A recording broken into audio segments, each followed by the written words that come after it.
Donc, bonjour à tous, ici Elsa de Ludipsy et aujourd'hui, j'ai vraiment le plaisir de rencontrer un invité spécial que je nommerais, et oui, spécialiste dans le jeu de rôle. Euh, je lance des fleurs dès le départ, c'est parti. Donc, j'ai rencontré Pierre-Philippe Renaud, qui est en fait blogueur, notamment pour Coup Critique et bien d'autres encore, qui m'ont invité aujourd'hui pour nous parler des jeux de rôle, pour nous parler de Coup Critique et pour nous donner un peu plus d'informations justement sur tout ce qui est l'univers du jeu de rôle. Donc, bonjour Pierre-Philippe. Bonjour Elsa, ça va bien? Ça va très, très bien. Je suis bien contente que tu aies accepté de participer à cette entrevue. Je pense que ça va être très intéressant de parler d'un sujet qui, j'ose dire, qui est encore un peu méconnu, mais qui commence à être connu de plus en plus, notamment à travers différents médias sociaux qu'on va pouvoir parler. Donc, le jeu de rôle, qu'est-ce que c'est? On va explorer ça.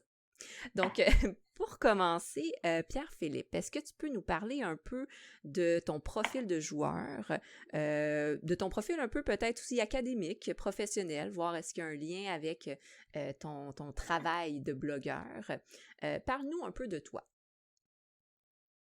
Eh mon Dieu, cette question-là. Hein? Une grande question. La grande question de parler un peu de moi, je suis tellement pas habitué de répondre à cette question-là parce que justement, dans mon profil, on va dire plus professionnel pour commencer, je suis plus du genre à poser cette question-là plutôt que de la recevoir. Puis je pense que t'en sais quelque chose aussi. Oui. Oui, parce que justement, j'ai une formation en orientation et dans le fond, je fais de l'intervention, du counseling dash, de l'intervention avec des personnes qui sont judiciarisées, donc des personnes qui sortent de détention. Fait que souvent des personnes qui ont des casiers judiciaires, je vais les aider à retourner sur le marché du travail, à voir un peu où est-ce qu'ils s'enlignent dans la vie, pratique d'entrevue d'embauche, recréation de CV et tout le tralala qui vient avec ça. Et on dirait ça c'est ma vie de jour et ma vie de soir. Lorsque la nuit tombe, j'enfile un autre costume, j'attache ma cape autour de mon cou et je deviens ici rôliste passionné de jeux de rôle, surtout, même si j'aime beaucoup aussi les autres types de plaisirs ludiques, que ce soit jeux de société ou jeux vidéo. J'ai vraiment un gros dada pour le jeu de rôle et étonnamment, à mesure que le temps passe et à mesure que les mois passent, cette passion-là qui était exclusivement, on va dire, personnelle, devient, on va dire aussi une passion en lien plus avec le partage du jeu de rôle et l'animation. Tu sais, je veux dire, je veux pas, là, il faut que j'aime aussi l'espèce de facette de devoir faire des vidéos, de devoir présenter des jeux, des choses comme ça. Et c'est quelque chose qui, dans le fond, on va dire, fait une connexion, je veux pas, entre mon emploi et le jeu de rôle, dans le sens qu'il y a un aspect, tu sais, communication, un aspect échange, un aspect explication, creuser, si on veut, pour le sens ou même le sens profond, si on veut, en quelque sorte, de pourquoi est-ce qu'on joue, des choses comme ça. Donc, je te dirais que ça ressemble pas mal à ça. J'espère que c'était assez clair comme réponse. C'est très clair, c'était vraiment Merci. intéressant parce que là, c'est mon petit côté aussi intervenante qui est stimulé ici, là, mais je vois tous les liens qu'on peut faire avec jeu de rôle et intervention. Donc, ça, c'est vraiment intéressant de voir que Mhm. tu as ces deux passions-là, je vais le nommer ainsi, et de voir aussi, puis on pourra en parler plus en détail, mais que le jeu de rôle, tout l'aspect justement développement personnel, social, communicationnel, de voir qu'au final, souvent, les gens qui sont dans l'intervention, c'est pas pour rien qu'ils aiment le jeu de rôle. C'est qu'on voit tous les aspects qui peuvent être vraiment bénéfiques pour les individus. Mais peut-être avant de continuer dans cette lignée-là, parce que je trouve ça très intéressant, qu'est-ce qui t'a enligné vers ce travail-là, en fait? De travailler, si j'ai bien compris, avec des détenus, si je le nomme ainsi. Je sais pas si c'est la bonne terminologie.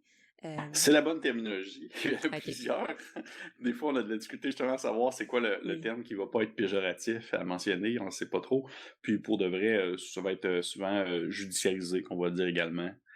Parce que c'est pas nécessairement des personnes qui ont été en détention, c'est des personnes qui ont des casiers judiciaires. Fait que souvent, c'est monsieur de 45 ans qui a pété une balloune puis qui s'est ramassé avec un casier à cause de ça. Ben, il a pas fait de détention, mais il y a un casier quand même. Donc, c'est pour ça qu'on utilise le terme judiciarisé à ce moment-là, mais détenu, c'est aussi très, très, très, très apprécié. Là, on n'a pas vraiment de... J'ai jamais entendu quelqu'un mentionner vraiment un terme que j'ai fait « Oh, non, non, non, non, non, c'est pas ça. » Mais pour l'instant, à date, ça va très bien. Mais pourquoi est-ce que j'en suis venu à faire ça? C'est une très longue et fastidieuse réponse que je pourrais faire par rapport à ça, parce que c'est pas ce que je vais dire, mais c'est un peu par défaut, je te dirais. OK. Parce que je n'étais pas quelqu'un qui était très bon à l'école. J'avais énormément de difficultés scolaires. J'avais des notes très moyennes. J'étais dans le 60%, 65%. Et ça m'est arrivé vraiment à quelques reprises de me faire proposer d'aller dans des écoles spécialisées pour les individus qui avaient certaines difficultés d'apprentissage, parce que j'avais un très très bon TDA. Pour de vrai. J'ai eu beaucoup de problèmes vraiment de Oui. concentration et tout ça. Et à cause de ça a été un parcours scolaire très difficile. J'ai fait beaucoup de chemins différents suivant le secondaire pour savoir qu'est-ce que je voulais faire dans la vie, en général. J'avais commencé... En fait, j'ai fait ma formation préuniversitaire est en littérature. Fait que je m'enlignais plus vers peut-être un enseignement en littérature. Et finalement, à l'université, je me suis inscrit en histoire pour faire justement de l'enseignement d'histoire. Ça, c'était comme, on va dire, ma ligne directrice, c'est que je voulais enseigner quelque chose. Et ben, malheureusement, l'histoire à l'Université Laval est un programme qui est vraiment vachement difficile, pour vrai, c'est vraiment difficile. Et l'université a été vraiment un très gros challenge pour ce qui est justement de mes problèmes de concentration et tout ça, et mes difficultés scolaires en général. Donc, après 2 sessions, j'ai dû laisser tomber le programme. Je me suis un peu recentré, je me demandais un peu qu'est-ce que je voulais faire. Puis là, je me cherchais justement on va dire un parcours qui allait plus m'aider justement à avoir de l'intervention avec les personnes, à avoir un échange, à avoir de l'interaction. Et à la base, je m'étais peut-être dit travailleur social, mais encore une fois, à l'université, c'est un programme qui est excessivement contingenté, à l'Université Laval, puis j'avais pas trop le goût non plus de faire uniquement comme du bureau, mais je voulais pas non plus retourner au cégep. Fait que là, j'étais ah, qu'est-ce que je fais? Ah! Et là, il y avait orientation qui s'est présentée. C'est un programme qui est pas contingenté, qui est quand même relativement supposément plus facile que d'autres. Et ben, veut pas orientation, c'est un programme qui touche énormément de choses. C'est surtout ça que je trouvais cool, c'est autant que ça touchait bien sûr, tu sais, le côté scolaire, ça touchait également beaucoup, justement, il y avait des cours en lien avec la psychologie, des cours en lien avec la sociologie, des cours en lien justement avec justement l'intervention directe. Et rendu là, ben, on pouvait vraiment, avec les cours options, on va dire, aller piquer un peu à gauche et à droite ce qui nous intéressait, puis essayer de se créer une spécificité, en quelque sorte. Et moi, je me suis toujours dit, ben, je voulais faire justement de l'apprentissage auprès des gens, sauf que des jeunes au secondaire, ça me tentait pas vraiment. Je voulais pas travailler non plus dans le privé. Fait que je fait qu'est-ce que je fais? Puis là, j'ai fait ah, mais pourquoi pas une clientèle plus à risque? Puis là, il y en a plein rendus là. Puis là, judiciarisé, j'ai fait dans le fond, mon stage à l'emploi que j'ai actuellement. J'avais fait mon stage là. Et suite à mon stage, ils m'ont proposé si je voulais comme travailler là, on va dire à temps partiel en même temps que je terminais mes études. Puis j'ai juste continué là, qui est justement un organisme qui s'occupe de la restauration professionnelle avec des personnes qui ont des casiers judiciaires. Donc je suis resté là. Ça va faire maintenant 5 ans bientôt. Ouais. OK. Ah là, c'est intéressant. On pourra peut-être en parler si tu te sens à l'aise ou autre, mais tu sais, avec le trouble de déficit de l'attention, TDA, l'abréviation, mais de voir aussi, tu sais, ça a un certain impact sur le cheminement scolaire aussi, puis comme l'adaptation en général, l'adaptation sociale, l'adaptation développementale, l'adaptation académique, professionnelle, mais de voir, là, j'en un petit message à tous, parce que moi-même, de mon côté aussi, j'ai vécu les choses différemment, mais ça a eu un immense impact aussi sur mon cheminement académique. Mais tu sais, de voir que c'est pas parce qu'on a des difficultés académiques en lien avec un trouble déficit de l'attention que on peut pas continuer, persévérer, puis avoir un travail qui nous passionne. Je pense on peut être 2 bons exemples par rapport à ça. Oui, oui, exactement. OK. Donc, tu t'es enligné dans ce travail, que ça fait maintenant 6 ans de ce que tu mentionnes que tu es impliqué au niveau professionnel.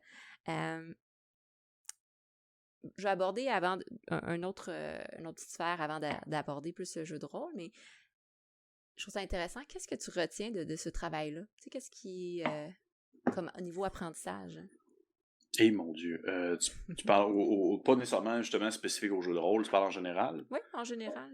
Euh, ben, c'est vrai que ça m'a. Je pense que j'avais une certaine. Je pense que pour faire ce type d'emploi-là, il faut avoir une certaine. Un prérequis par rapport à ça, mais je pense que ça m'a vraiment aidé énormément à le développer. C'est, on va dire. Euh, j'ai vraiment aucun. Je pense que je pense que c'est vraiment très important dans ce contexte professionnel-là. J'ai aucun jugement de valeur face à ma clientèle. Dans le sens que je suis vraiment capable de me détacher en tant qu'individu, en tant que mes propres valeurs, en tant que ma propre morale, et ainsi aussi me détacher lorsque je termine le travail pour me rendre jusque chez moi. Donc, j'ai aucun problème, puis je ne veux pas rentrer non plus dans les détails, mais j'ai aucun problème à travailler justement avec des individus qui ont commis les pires atrocités dans un contexte professionnel. Puis je pense que c'est le genre de choses que j'ai travaillé beaucoup avec le temps. Je suis vraiment capable de ne pas me laisser, on va dire, emporter par mes émotions dans ce contexte-là. Et d'après moi, on va dire, c'est un des trucs les plus importants, de un. De deux, je te dirais, un aspect qui est très important aussi, c'est que j'ai vraiment développé, c'est vraiment plus, on va dire, ma capacité à pouvoir me transposer dans une situation autre. On est vraiment bien dans nos acquis puis dans notre petite vie douillette, mais il y en a beaucoup qui n'ont pas un quotidien facile, et c'est un quotidien difficile qui les suit depuis, on va dire, leur tendre enfance souvent. Fait que pour vrai, d'élargir un peu mes horizons côté différents bassins d'individus me permet vraiment de voir, on va dire, les différentes réalités qui existent dans le milieu. Je te dirais que c'est vraiment deux éléments très importants qui ressortent, si on veut, de mon apprentissage en lien avec ce travail-là. OK, wow, c'est très intéressant. C'est des valeurs qui sont importantes quand on travaille avec les gens, dans l'intervention aussi, parce que l'objectif principal, c'est d'aider, de soutenir. Donc, c'est le non-jugement, mais la capacité aussi, je pense que tu l'as très bien nommé, à se créer comment je pourrais dire ça, se détacher aussi. C'est dans le sens de, il y a notre rôle professionnel et il y a notre rôle personnel. Parfois, il y a un conflit de valeurs qui peut être entre les deux, mais de garder en tête que c'est un rôle professionnel et que l'objectif est d'aider, de soutenir. Oui, OK. Et maintenant, si on parle un peu le jeu de rôle et le travail de blogueur. J'avais oublié qu'on parlait de jeu de rôle, j'étais parti dans mon... Ben, les deux sont super intéressants. Je pense qu'on pourrait en parler longtemps des deux, mais Ouais. on va voir même s'il y a un lien entre les deux tout à l'heure. Maintenant, jeu de rôle, en fait. Qu'est-ce qui... Oui, j'ai vu ton chat tout à l'heure. Ouais, c'est ça, il passe. Là, il passe. Je le vois. Je sais pas avec quoi il joue depuis tantôt, mais il s'amuse avec de quoi. Bref. Oui. Il sème le chaos. Oui, exactement. Oui, ce que j'allais dire, c'est, en fait, à travers tout ça, comment s'est développée ta passion pour le jeu de rôle? Et boy. Comment je pourrais dire ça sans que ça dure 20 minutes? Je te dirais que j'ai toujours été un gars... déjà, mon Dieu, on va reculer ça vraiment il y a très longtemps, il y a de nombreuses années. J'ai toujours été baigné dans une ambiance en lien avec beaucoup on va dire pour commencer, le théâtre. Dans le sens que ma mère a fait du théâtre de village, beaucoup. Pour soit les Chevaliers de Colomb ou des choses comme ça. Mon parrain aussi, ma marraine a fait beaucoup de mise en scène également. Mais ça a toujours été justement dans une ambiance plus bon enfant, du plaisir avant tout. Et j'ai toujours été aussi baigné plus du côté de mon père aussi par l'imaginaire. Mon père était un grand collectionneur soit de comics ou de tout ce qui est en lien justement avec plus les œuvres de fiction qui vont stimuler un peu l'imaginaire d'un petit garçon. Là. Et ça, c'est vraiment, on va dire, la base qui m'a un peu toujours aiguillé dans une certaine direction. Et c'est vraiment plus vers, on va dire, le secondaire que j'ai comme pris conscience. Mon frère avait été invité à quelque chose qui se jouait autour d'une table. C'est quelque chose qu'on comprend pas trop c'est quoi encore. C'était comme, là, je remonte à loin, c'est fin 90, là, et à ce moment-là, j'ai vu ces espèces de feuilles-là, puis ces genres de polyèdres numérotés qu'on sait pas trop à quoi ils servent.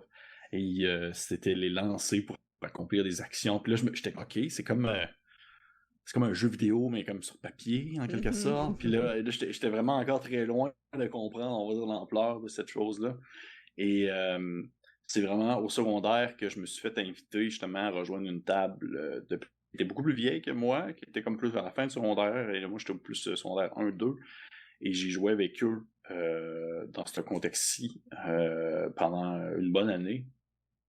Et ça a été vraiment une introduction. J'étais comme, OK, ben là, OK, je peux faire ça, je peux faire ce que je veux, là. Je peux grimper dans l'arbre si je veux, OK, je peux tirer des flèches si je veux, tu sais, vraiment. Et en même temps, là, ça concorde, on était vraiment début des années 2000, ça concorde avec genre la sortie du premier Seigneur des Anneaux.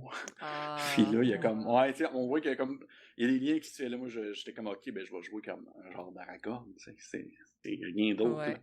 Et ça a été une lancée là-dessus. De pouvoir comme raconter une histoire et créer des choses tout en ayant une espèce de cadrage qui est soumis par des règles qui est lié à certains points. Et ça l'a évolué à partir de là. C'est sûr que là, ça a été les découvertes. OK, la 3e édition de Donjons Dragons est sortie. Ça a été surtout Donjons Dragons dans mes premières années. Durant tout le secondaire surtout. Puis après ça, au cégep, là, j'ai déménagé. Je suis parti de mon village natal pour aller plus dans la ville de Québec. Puis là, rendu là, ça a été comme justement des possibilités parce qu'il y avait plus de gens, plus un bassin, plus de joueurs, des nouveaux jeux qui sortaient. J'ai découvert l'Imaginaire, qui est une espèce de grand magasin de surface de vente. Et il y avait différents jeux de rôle. Je me suis acheté un jeu de rôle avec un bizarre de cover dessus. Il y avait genre une espèce de figurine, une espèce de statue impie avec des plumes qui sortaient d'un peu partout. Puis là, c'était comme la 6e édition de l'Appel de Cthulhu. Puis là, j'ai commencé à lire ça. Ça a été comme le premier jeu de rôle que j'ai aimé au cégep. Puis après ça, il y a eu l'université. Mais c'est drôle parce qu'il y a vraiment eu des variantes, dans le sens que à l'université, il y a eu vraiment une grosse drop à l'université. J'ai joué un petit peu, mais j'ai vraiment, vraiment beaucoup moins joué parce que justement, la période universitaire me grugeait énormément de temps. J'avais pas le temps de jouer plus que ça.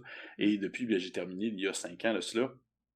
Et bien là, j'ai vraiment pu, on va dire, m'enfoncer dans les méandres d'un labyrinthe sans fond où surgissent de toutes parts différents types de jeux de rôle aussi obscurs et de plaisir. Merci, j'étais en train de m'enfoncer dans une description sans fin, mais c'est ça, c'est que rendu suite à l'université, j'ai pu vraiment plus me laisser aller sur cette passion qui avait bien germé avec le temps, mais c'est vraiment après l'université que j'ai comme vraiment... C'est comme plate à dire, mais c'est une fois rendu adulte où j'étais comme capable de mieux gérer mon temps puis être plus... on va dire, contrôler justement mon ordre du temps puis mon horaire, que j'ai pu vraiment explorer cette passion-là sous différentes facettes que je n'avais jamais, on va dire, imaginées il y a plusieurs années. OK, wow! Je trouve ça super intéressant que tu l'as nommé, il y a vraiment eu l'évolution à partir même avant le secondaire, en fait, là. J'en comprends que tes premières expériences ont été à travers les expériences de ton frère. Ça? Je dirais que mon frère n'est pas est pas c'est drôle, c'est vraiment drôle comme commentaire, mais c'est pas mon modèle en termes de jeu de rôle. Ça a été plutôt, je l'ai vu comme jouer, puis là, rendu là, j'ai fait OK, c'était quoi ça? Ouais. Mais non, mon frère c'est un joueur très casual, il va jouer encore aujourd'hui un peu, mais il est vraiment moins impliqué que moi, puis même que ça n'a pas été long, ça n'a pas pris beaucoup de temps avant on va se dire se dissocier de notre style de jeu en quelque sorte. Où est-ce que lui, tu sais, il va jouer, mais avec exemple un verre dans le nez, puis qu'il va avoir bien du fun, puis ça va être très très très très léger sur le bord d'un feu. Que moi je suis plus impliqué socialement puis activement là-dedans. Ouais. Mais ça, il veut pas, oui, il y a eu certaines il y a eu une certaine influence, je dirais, plus sur des aspects qui sont en lien avec le jeu de rôle, sans que ce soit le jeu de rôle précisément, que ce soit justement le théâtre, parce que mon frère aussi en a fait, mais également beaucoup l'improvisation, qu'on a fait les deux au secondaire énormément. Il veut pas, ça en demeure que ça devient c'est tous des petits éléments qui tournent autour du jeu de rôle, qui sont comme connexes sans nécessairement qu'on le sache à prime abord. Mais ouais, je te dirais, ça ressemble à ça. Okay. J'ai l'impression que j'arrête pas de parler. Ça va bon, c'est drôle, hein? C'est drôle d'être dans cette position-là. Ouais, vraiment. C'est toi la vedette, là. C'est toi l'invité. Mais oui. Spotlight. Mais non, mais c'est super intéressant. Puis, de mon côté, tu vois, je vais parler de moi. De mon côté, Ben oui, personnellement, vas-y, dis-moi-le. Oui, dis-moi tout. j'ai connu le jeu de rôle très, très tard dans ma vie. Je me souviens qu'au secondaire, je voyais des gens qui jouaient un peu à ça. En fait, ma première expérience a été en 6e année. J'ai un prof de français qui nous avait fait jouer une partie. Puis, tu sais, je suis quelqu'un de très introverti, gêné, fait que j'étais comme plus dans mon coin, j'observais, j'avais pas tant accroché, tu sais, je connaissais un peu le concept.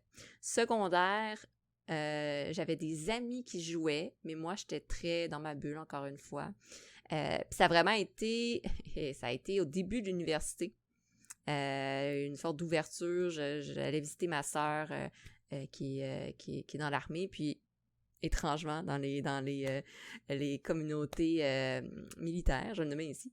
Il y a plusieurs joueurs de Donjons Dragons, puis on avait... elle jouait de son côté. C'est elle qui m'a vraiment initiée à tout ce qui est l'univers un peu plus geek, si je le mais c'est drôle que tu le mentionnes, parce que oui, effectivement, je vais juste comme appuyer ce que tu dis concernant le fait que je vois beaucoup de posts sur Internet de gens qui sont, par exemple, déployés à l'étranger, puis qui vont avoir leur petite zone de jeu dans leur moment de pause pour justement probablement partir quelque part d'autre dans l'imaginaire. Je trouve ça super sain, en fait. Je trouve ça vraiment cool. Ben oui, exactement, c'est ça. Puis les jeux de société, beaucoup, jeux de rôle, énormément. Puis effectivement, c'est très sain, c'est très... Tu sais, dans le jeu de rôle, il y a l'aspect coopératif, il y a l'aspect entraide, il y a l'aspect relation sociale, mais aussi l'aspect plaisir et fantastique, comme tu nommes, tu sais, de sortir du réel, on va le dire ainsi, puis se créer une bulle, une histoire, une narrativité, souvent qui est fantastique ou qui est pas... qui est créative, et voilà, je le nomme ainsi, qui est très créative, puis ça fait du bien pour sortir du quotidien. Donc, on voit souvent ça dans les communautés qui vivent certaines difficultés ou qui sont justement dans un rythme de vie très, très stressant. Bien, le jeu de rôle aide beaucoup à sortir de ça. Puis, autant que l'improvisation et le théâtre aussi, là. Il y a beaucoup de personnes qui servent de théâtre pour s'exprimer, puis vivre des émotions positives qu'ils ne vivent pas non plus dans leur quotidien. Donc, oui. Et c'est à travers ça vraiment que j'ai appris le jeu de rôle, mais j'ai regretté par la suite de ne pas mettre, ben, je ne vais pas tant le regretter, mais j'aurais aimé pouvoir avoir cette plus grande ouverture d'esprit ou avoir les outils sociaux pour m'introduire au jeu de rôle plus tôt dans mon développement, parce que ça m'a énormément aidé, notamment au niveau de mes habiletés sociales, puis de communication, travail d'équipe. Donc, je sais que si j'aurais eu ça plus jeune dans mon développement, ça m'aurait encore plus aidé. Donc, c'est pour ça que je trouve ça important de promouvoir beaucoup chez les jeunes. Je te relance ta parole. Je suis d'accord. Mais j'ai une petite question pour toi. Oui. C'était Donjon Dragon que ton prof t'avait fait jouer en 6e année? Et je pense. C'était un jeu de rôle. Mais je pense que c'est Donjon Dragon. Fait que tu te rappelles pas c'était quoi ton premier personnage? Non, mais je pense, j'avais même pas joué un personnage, j'étais juste observatrice.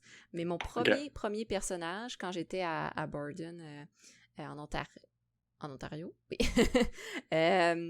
c'était, j'ai retrouvé la feuille il y a pas longtemps, c'était une espèce de, c'était un personnage particulier, c'était une espèce de gobelin vampire, je sais pas trop. C'est vraiment de quoi de un peu fucké. Mais... OK, mon Dieu, OK, on voit souvent les memes des gens qui disent que leur premier personnage, c'est souvent le classique humain, mes parents ont été tués, puis je suis orphelin, puis tatati, sauf que c'est rare qu'on entend que le premier personnage, c'est un gobelin vampire. Ouais, non, j'avais un personnage vraiment cool. Puis la première fois que j'ai joué, c'était en anglais, parce que c'était à Borden, donc j'ai commencé. Non, il me coche au-dessus. Ouais. Mon deuxième personnage a été un satyre, c'était vraiment le fun. C'était la 3e édition? Je pense. Ouais, parce que j'ai joué 3e édition. Puis là, récemment, je suis dans la 5e édition. Ouais. OK. J'aurais comme 1000 autres questions, mais je veux pas non plus partir trop. Je t'invite à les poser. Tu me fais un petit... Ben oui, mais OK. Ben, 5e édition, t'en penses quoi? C'est une bonne question. Et considérant que j'ai joué à seulement deux seules éditions, je ne suis pas du tout l'experte à ce niveau-là. Mais c'est pas grave. Ah. Toi, je me rends compte pour moi que j'ai eu plusieurs expériences après ça. Puis je me rends compte pour moi que les éléments principaux, c'est surtout la cohésion de groupe et la personnalité et l'attitude du maître du jeu. Ce que je veux dire par là, c'est que j'ai joué, exemple, quand je suis arrivée au doctorat à Gatineau, pour socialiser puis rencontrer des personnes, parce que je suis arrivée là tout seul, je connaissais personne, donc j'ai socialisé à travers le jeu de rôle. J'ai été dans une équipe, mais qui était très, très, très by the book, puis c'était vraiment, tu sais, sérieux, là. Je me suis rendu compte, je me reconnaissais un peu moins là-dedans, puis c'était tellement, tu sais, by the book, puis tu sais, tout calculé que j'ai eu de la misère un peu à apprécier, puis je trouvais ça difficile parce que, comme j'ai nommé, moi, j'ai appris par expérience. Je n'ai pas appris en lisant les consignes, les règles et autres. Donc, c'est plus par expérience essai-erreur, on va le nommer ainsi. Donc, j'ai trouvé ça difficile. Après ça, j'ai connu l'extrême. J'ai été dans un groupe où c'était, tu sais, tu parlais de jouer avec un verre dans le nez, puis de... ça, un verre dans le nez, l'expression? Je pense que oui, il me semble que oui. En dessous, bref, avec plusieurs consommations. Et là, c'était l'extrême. L'histoire avançait pas parce que c'était juste des niaiseries, je vais le nommer ainsi. Ouais. Là. Donc, tu sais, quand tu passes une session au complet à juste être à la même place, puis à comme... Bref. Donc, je suis passée comme du style très autoritaire, trop by the book, trop... pour moi qui était débutante, à un style où est-ce que, oui, c'est bien le roleplay, mais à un moment donné, il faut que l'histoire avance. Et dernièrement, j'ai vraiment trouvé... merci Maxime. J'ai vraiment trouvé un DM que je trouve qui met très bien en place ce mélange entre jeu de rôle, donc la style un peu plus improvisation, où est-ce que les joueurs peuvent s'exprimer puis faire avancer l'histoire, et une belle narrativité puis un fil conducteur. Donc oui, tu sais, vous faites avancer l'histoire, mais là, on s'en va vers là.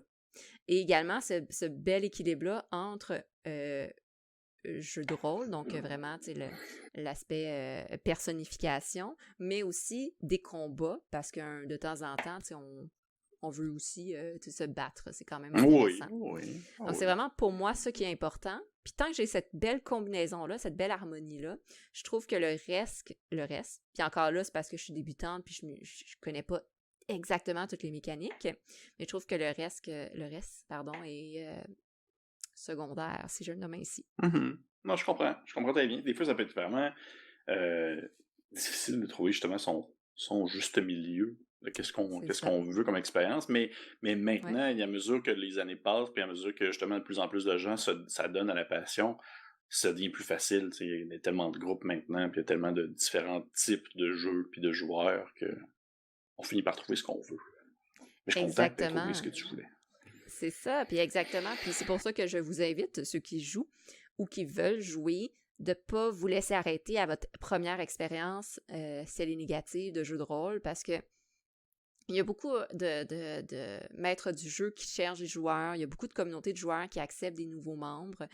Essayez, allez explorer. Puis encore là, on parle de Donjons Dragons, mais j'ai essayé différents autres styles de jeux de rôle.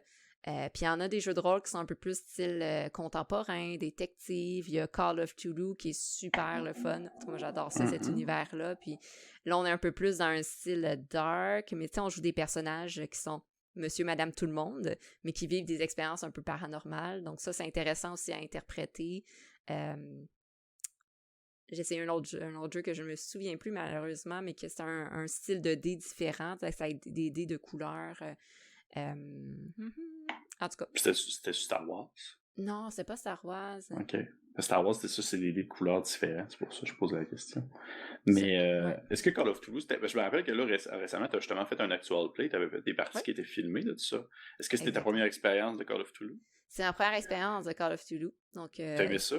C'est génial. J'adore. Ouais. Déjà, de un, il faut aimer l'univers, bien sûr, de Lovecraft.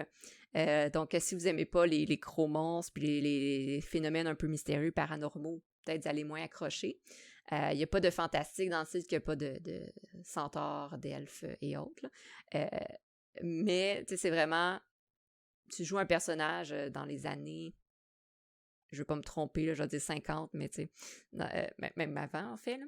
Donc, il faut rentrer un peu dans ce monde-là du passé, interpréter Monsieur, Madame, tout le monde, comme moi je jouais une psychanalyste. Mon Dieu, Oui, qui tripait sur Freud. C'était le fun à interpréter.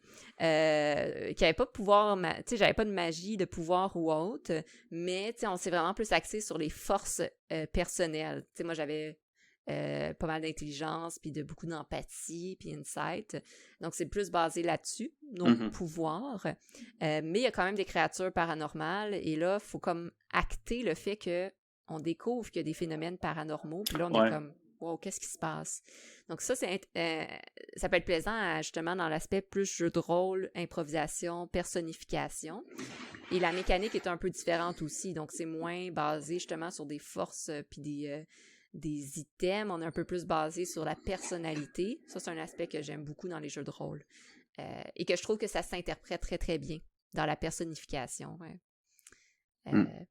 Est-ce que tu as trouvé ça plus difficile ou plus facile d'interpréter justement un personnage qui était plus proche de notre réalité dans un certain sens? Plus facile, de mon côté. Okay. Plus facile. Ouais, je ne saurais pas dire exactement pourquoi. En fait, oui, peut-être, parce que je peux me costumer. Okay. J'aime bien me costumer, donc je me costumais, ça me permettait de vraiment interpréter un personnage, tandis que j'ai pas chez moi les accessoires pour me costumer en gobelin, par exemple. En gobelin vampire, par exemple. C'est ça, exactement, surtout gobelin vampire. Mais c'est ça. Okay. Est-ce que de ton côté, tu as déjà joué à Call of Cthulhu? Eh bien, c'est le premier jeu de rôle que j'ai aimé pour de vrai. Oh, okay. Pour de vrai, c'est vraiment sérieusement là, que j'ai pas premier jeu de rôle que je me suis acheté puis que j'ai aimé. C'est probablement le jeu de rôle, je pense, que j'ai le plus aimé de ma vie parce que ça a été, on va dire, mon unique jeu de rôle que j'ai eu durant ma période du cégep. Vraiment le livre de base que je m'étais acheté, la 6e édition. Et ça a été pour moi une belle découverte, on va dire, parce que justement c'est très différent de Donjons Dragons. Là, on est dans des dés percentiles, là, c'est des dés de pourcentage, puis c'est justement c'est plus dangereux, c'est plus risqué. Les humains sont, tu sais, nos personnages sont très squishy. Il faut pas grand chose pour comme mourir d'une balle bien tirée. C'est vraiment plus dans l'intrigue. Je pense que ça m'a aidé beaucoup, je crois, à développer justement un autre type d'approche. Moins justement porte-monstre trésor qui est comme l'approche très classique de Donjons Dragons, vraiment je pense aider à voir justement d'un autre regard le type de partie qui peut se faire, parce que je me rappelle mes premières games que je faisais, ben, c'était des scénarios que j'avais comme fait de mon cru, puis ça ressemblait quasiment à une game de Donjons Dragons parce que j'étais comme pas encore habitué à comprendre comment ça, c'était quoi le nouveau mood si on veut. Mais suite à ça, j'avais lu dans le fond dans le livre de base il y avait des scénarios préfaits. Puis là, j'avais comme commencé à découvrir Lovecraft, j'ai commencé à lire ses livres, puis j'ai été capable, suite à ça, de plus développer, on va dire, une partie qui fitait plus dans le moule Lovecraftien, en quelque sorte. Et ça a été une belle découverte. J'ai joué beaucoup. Bon, j'ai joué tellement à ce jeu-là que c'est vrai qu'aujourd'hui, je pense que j'ai une petite écœurantite aiguë. Pas incroyable, là. Je joue encore avec beaucoup de plaisir. J'ai une partie présentement comme joueur qu'un ami a fait comme DM. On avait une game justement avant hier, puis notre prochaine, c'est comme une espèce de one-shot en 3 parties. Ouais. Et ça se passe comme ça se passe en Allemagne, dans les montagnes allemandes, style le camp de vacances en 1986. Puis moi je pense que c'est un des aspects que j'aime le plus d'H.P. Lovecraft, en fait, de Call of Cthulhu, c'est qu'il y a tout le temps, on va dire, le background historique qu'on peut explorer en même temps que le jeu, parce que oui, il y a l'espèce de setting par défaut, qui est comme justement l'intrigue quasiment enquête noire là, des années comme 20 à 40, mais il y a tellement d'autres types de scénarios qui vont dans plein d'autres époques différentes, puis plus contemporain, justement, les années comme 60, 70, 80, c'est full le fun. J'avais fait une fois une intrigue qui se déroulait, je pense que c'était en comme 245, proche du mur d'Adrien, comme en Angleterre, puis c'était une histoire de Romains, puis c'était vraiment cool. C'était du Call of Cthulhu, sauf qu'il y a un tout autre background historique qui embarque. Fait que, ouais, pour ça, j'aime beaucoup, mais comme je te dis, genre, on dirait que là, j'essaie de voir d'autres choses. Là. Je suis comme rendu à explorer d'autres trucs, mais on en a enregistré un justement récemment pour Coup Critique, moi avec Pierre-Louis Renaud, de la chaîne de Etu Game. Mm. Puis on va le mettre en ligne bientôt. Puis il y a un petit scénario bien plaisant qui se passe sur un phare, puis tout. Là. Ah, nice. Ouais. OK. Donc, Ouais. il faut regarder la page et la chaîne de Coup Critique pour voir ça. Tidou. Que le lien va être en bas de la vidéo. Un petit plug, un petit plug. Un petit plug. Mais oui, ben, je pense que tu nommes un aspect qui est très intéressant, c'est que, tu sais, quand on parle de jeux de rôle, surtout au départ, quand on est débutant, puis, tu sais, on connaît pas tant cet univers-là, on entend beaucoup parler de Donjons Dragons. Call of Cthulhu, qui commence à être pas mal populaire, tu sais, je le vois beaucoup apparaître sur les médias sociaux. Je parle encore là quand on connaît pas beaucoup ça. Mais de voir qu'il y a tellement beaucoup plus que juste Donjons Dragons et exemple Call of Cthulhu. Juste, je fais une petite plug ici aussi, mais tu sais, dernièrement, il y avait le Roll Event, l'événement en ligne de jeux de rôle, puis j'ai été tellement impressionnée de voir le nombre de jeux de rôle, autant amateurs que plus connus, qui existaient. Puis ça, je me suis rendu compte que je connaissais pas grand-chose à cet univers-là, finalement. Parce qu'il y avait une partie dans l'événement qui était de jouer, évidemment, à des jeux de rôle. Et il y avait vraiment une présentation de programmation, puis il y avait différents invités que eux-mêmes sont des créateurs de jeux de rôle, québécois, français, européens, surtout francophones, là.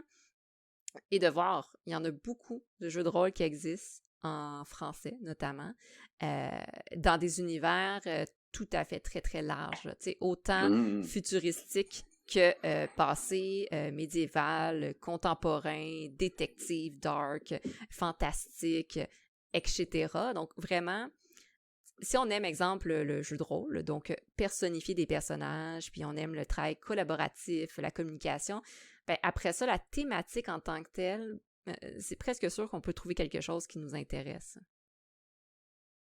Je suis vraiment d'accord, puis c'est... excuse-moi, je voulais pas te couper aussi. Non, vas-y, je vais prendre de loin en attendant. Parfait. Mais non, je suis vraiment d'accord, puis je pense que en fait, c'est quelque chose que je me rends compte à mesure que je plonge là-dedans, c'est un de nos plus gros avantages, je crois, en tant que comme bassin francophone nord-américain, c'est que autant on a l'accès beaucoup à, surtout maintenant de plus en plus qu'il y a des PDF, aux produits, on va dire, franco de France, aux jeux de rôle français qui explosent. Il y en a vraiment beaucoup plus qu'on pense, je crois. Mais autant, justement, on est tellement comme, on a tellement une aisance, souvent, l'anglais et le français, qu'on n'est pas du tout bloqué non plus par l'AMA, l'espèce de raz-de-marée de produits anglophones en provenance des États-Unis qui est aussi énormément gigantesque. Je trouve que c'est on est comme dans un beau entre deux mondes. On est vraiment capable d'avoir deux trucs. Puis je trouvais que je veux pas non plus commencer à, je veux pas changer de sujet non plus, mais je trouve que c'est un des pourquoi est-ce que je trouve que je suis content de m'impliquer autant présentement dans le co-critique parce que je trouve que je veux prendre cette espèce de ballot bon. On est vraiment capable, ici au Québec, d'être capable de présenter autant des produits francophones de France, autant que des produits anglophones des États-Unis ou d'ailleurs. Puis je trouve que c'est une force qu'on peut comme aller tirer. Tout à fait. Puis je pense que c'est une bonne introduction pour amener justement un coup critique parce que tu le nommes bien. Au Québec, si on parle du Québec spécifiquement, il y a cette capacité-là d'aller dans l'anglais et le français, puis d'avoir accès à ça. Mais ça reste qu'il faut quand même aussi avoir des communautés de joueurs ou des communautés de créateurs de contenu qui promouvoient ça. Et parmi ces communautés-là, il y a justement Coup Critique, à laquelle tu participes en tant que globeur, wow, excuse-moi, en tant que blogueur. Oui. Donc, je vais peut-être couper cette partie-là, on verra. Il n'y a pas de problème. J'aime bien le terme « blogueur ». Ouais, c'est ça. Ouais. Donc, il y a Coup Critique dans lequel tu participes en tant que blogueur. Et est-ce que tu veux nous parler un peu de qu'est-ce que c'est Coup Critique? Wow! Qu'est-ce que c'est Coup Critique? On dirait que j'ai répondu souvent à cette question-là dans les dernières semaines, derniers mois. C'est une chaîne dédiée aux jeux de rôle sur table. Je pense que notre but premier de la chaîne, c'est de vraiment pouvoir mettre ça le plus accessible possible, de rendre ça le moins élitiste. Puis non plus, on veut justement avoir encore une fois cette espèce de juste milieu entre, on veut pas que ça soit élitiste, on veut pas que ça soit comme un plaisir niché qui est difficile à atteindre, mais on veut pas non plus tomber dans une page qui va seulement publier des memes non-stop traduits de français en français de jeux de rôle, peu importe. Et à la base, ce projet-là a été starté par Francis Lamarche, qui est mon collègue, chez Coup Critique. Et lui, dans le fond, au début, c'était vraiment... Lui, ça fait pas longtemps qu'il a découvert le jeu de rôle. Ça va faire 3 ans, je pense. Puis il aimait tellement ça qu'il avait comme le goût d'en parler énormément avec les gens autour de lui, sauf qu'à un moment donné, c'était comme pas assez. Puis il a décidé de partir une page. Et ça a commencé comme ça, puis il avait trouvé des gens à ce moment-là pour faire la page avec lui, puis faire des entrevues, puis tout ça, puis parler, faire des vidéos. Puis lui, il a un gros background qui est plus justement en marketing web, en gestion web, tout ça, fait qu'il a pu vraiment facilement peut-être tirer son épingle du jeu de cette partie-là pour commencer, en créant du moins un visuel qui était attrayant, puis une première accroche qui était comme attrayante. Et avec le temps, il y a beaucoup de ses collègues qui étaient avec lui qui ont quitté pour des raisons personnelles qui sont absolument valables, mais lui veut pas, il y avait comme une espèce un petit feu ardent là, qui bouillonnait dans lui, comme quoi il trouvait que ça pouvait continuer, puis qu'il n'y avait pas vraiment de raison de lâcher ça, puis qu'il y avait peut-être une place à prendre dans ce milieu-là. Et à mesure que le temps passait, à un moment donné, on s'est rencontrés, lui puis moi, dans un contexte de, je sais pas si tu avais entendu parler, ça a été organisé par Etugame l'an passé, une espèce une grosse partie, comme 50 joueurs, qui avait comme été faite, animée par plusieurs DM en même temps. Ça se passait comme dans l'univers officiel de Donjons Dragons, dans la ville de Waterdeep, puis il y avait comme plusieurs groupes, puis tout ça. Puis à ce moment-là, c'est Pierre-Louis Renaud de Etugame qui m'avait approché pour savoir si je voulais DMer, puis j'ai fait, ben oui, ok. Puis là, j'avais rencontré Francis, puis là, j'avais eu Francis qui était dans le fond, justement, à Coup Critique. Puis là, je me suis dit, c'est cool ça. Puis ça faisait longtemps que je me disais que j'avais goût, on va dire, de vouloir partager ça aussi, mais j'avais pas. Il y a comme tout l'aspect technique qui est comme du taponnage un peu en arrière de ça, qui peut être vraiment comme un gros blocage pour certains, puis je l'avais pas, ça. Tu sais, autant je suis capable de me débrouiller à un certain point, autant il y a vraiment comme la petite couche de plus qui permet de pouvoir vraiment faire quelque chose d'attrayant. Et Francis, ça, il l'avait. Puis là, on a jasé, on a fait notre première vidéo ensemble, ça a été le fun, on a bien connecté. Puis là, on a resté de même. Puis là, ça a été juste nous deux pendant un petit bout de temps. Puis là, le Coup Critique a comme, c'est bizarre, tu sais, les deux ensemble, on a comme une belle dynamique qui a fait en sorte que ça a comme un peu, j'ai explosé. Tu sais, au moment où j'ai rejoint Coup Critique, je pense qu'il y avait, une affaire comme 600 abonnés sur la page. Quand même. Puis là, présentement, on est à 1700 abonnés. Ouais, c'est ça. Fait que ça a vraiment comme explosé, tu sais, en quelques mois. On a vraiment... ça a grimpé. Puis là, maintenant, on était comme, hey, t'as je suis en train de la job, puis on est comme pas capable de fournir tout le stock qu'on avait. Fait que là, on cherchait des gens. Puis là, maintenant, j'ai vu Félix-Antoine qui avait starté Rage2D, qui est comme sa chaîne à lui. Puis là, je trouvais qu'il s'en sortait bien, puis qu'il animait bien, puis tout ça. Puis là, je l'ai approché, puis là, il a été partant aussi. Fait que là, il a rejoint. Puis là, finalement, on voulait comme avoir une quatrième personne pour faire justement un quatuor. Puis Annabelle qui a une formation en théâtre, qui vraiment tire son épingle du jeu avec ça, parce que nous, on n'a pas ça du tout. On n'a pas de...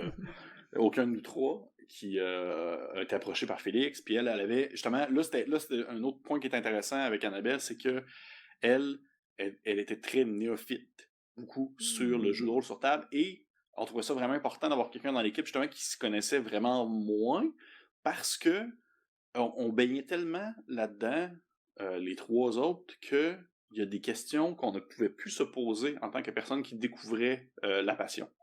Tu sais, il y a des choses que je suis plus capable de me transposer à un certain point. Oui, tu sais, je suis capable de faire, ok, mais tu sais, être un nouveau joueur, je me demanderais ça, mais des choses quand même, surtout maintenant, à mesure que la passion évolue rapidement, et tout ça, puis si on n'est plus du tout dans les années 90, là, il y a des choses que je peux pas savoir, puis je me demande plus, qu'elle va pouvoir, dans le fond, nous relancer là-dessus, puis on fait, mais oui, c'est vrai, c'est full logique, on n'a pas pensé à ça. Et nous quatre, ce qui fait en sorte que nous quatre, on va faire des vidéos, des critiques de jeux, on va faire de l'actual play, On va faire des analyses, on va faire des podcasts sur l'actualité du jeu de rôle, où est-ce qu'on se retrouve les quatre et on fait juste placoter de même. Beaucoup de games, beaucoup plus de games auparavant. Avant, on en faisait moins. Maintenant, on a commencé à faire beaucoup plus d'actual play. Maintenant qu'on a justement un bassin serré de 4 joueurs, et 3 joueurs plus un DM, puis que les 3 joueurs ont une belle dynamique ensemble, puis que ça se passe bien, puis que notre but, c'est de vouloir offrir quelque chose de beau, visuellement beau, mais aussi de bon également.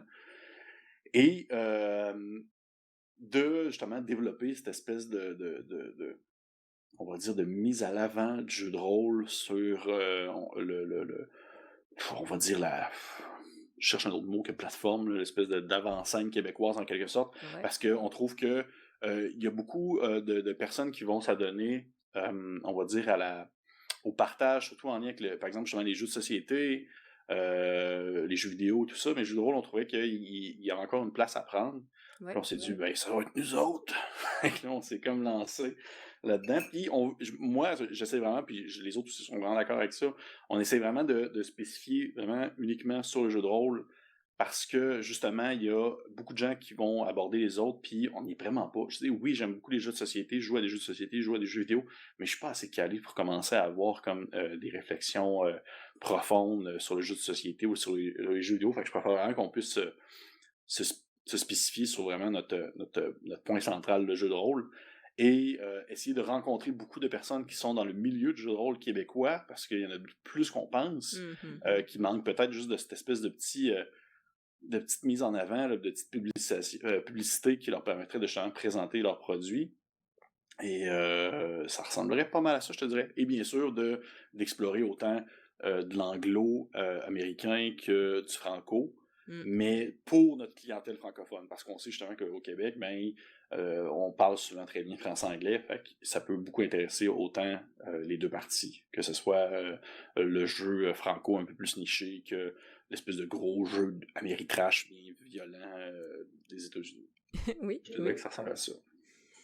Oui, ok, wow. Donc c'est intéressant, l'évolution de Coup Critique qui est partie justement d'une passion et qui a évolué à travers de rassembler des gens qui ont cette même passion et de voir que là, vous avez atteint cet équilibre-là aussi dans votre équipe. Oui, oui, vraiment. Et que c'est pas toujours facile, ça. Je dirais que j'en vois beaucoup des gens qui essaient d'avoir un certain équilibre, puis je trouve que c'est très important à avoir, puis je pense que c'est le truc le plus difficile à avoir, surtout dans une équipe, c'est cet équilibre-là, puis là, on est vraiment chanceux parce que on a greffé rapidement des gens à nous. Tu sais, des fois, ça prend du temps, puis ça aurait pu comme, je veux pas avoir des mauvais mots, mais ça aurait pu comme tout simplement foirer en dedans de quelques semaines, mois, et finalement, ben ça reste cohésif. C'est ça. Ça l'a pas foiré, ça l'a grandi, c'est devenu de plus en plus fort. Exactement. Jusqu'à même aujourd'hui, c'est ça, vous avez mis des projets en place qui fonctionnent très, très bien, puis vous permettez, Coup Critique, l'équipe de Coup Critique, vous permettez justement de faire connaître les jeux de rôle à de plus en plus de personnes. Puis je pense que tu l'as bien nommé. Ce qui est intéressant, c'est que vous êtes vraiment les spécialistes, je vais le nommer ici, du jeu de rôle. Ah oui, je mets des grands mots, je mets de la pression. Ça va de bon sens. J'espère que mes amis des autres chaînes vont voir ça, parce que, je veux dire, on n'est pas... j'ai vraiment encore... on dirait, comment ça s'appelle? C'est le syndrome de l'imposteur. Il est fort pas mal. Ah, ok, d'accord. Donc, vous êtes des gens qui se connaissent très bien, je vais le nommer ici. C'est-tu mieux? Oui, c'est mieux. Moins de stress, moins de pression. Oui, exactement. Donc, vous êtes des gens qui s'y connaissaient très bien dans le jeu de rôle, et ça fait en sorte que vous êtes une bonne ressource, une bonne référence aussi pour justement autant les nouveaux joueurs que ceux qui s'y connaissent déjà, qui veulent explorer des nouveaux jeux, apprendre, voir un peu c'est quoi les jeux qui se font autant aux États-Unis qu'en Europe qu'au Québec. Donc c'est vraiment intéressant, puis vous faites du contenu très diversifié aussi. Il y a des podcasts, mais aussi des parties filmées, il y a un aspect justement que tu nommais un peu plus d'analyse et d'interprétation des jeux, donc ça fait en sorte qu'il y a vraiment un peu de tout, ce qui rend ça très intéressant. Bref, moi, je suis bien contente de vous avoir découvert pour les jeux de rôle. Oh, attends, je ne t'entends pas. Oh. Est-ce que maintenant tu m'entends? Oui.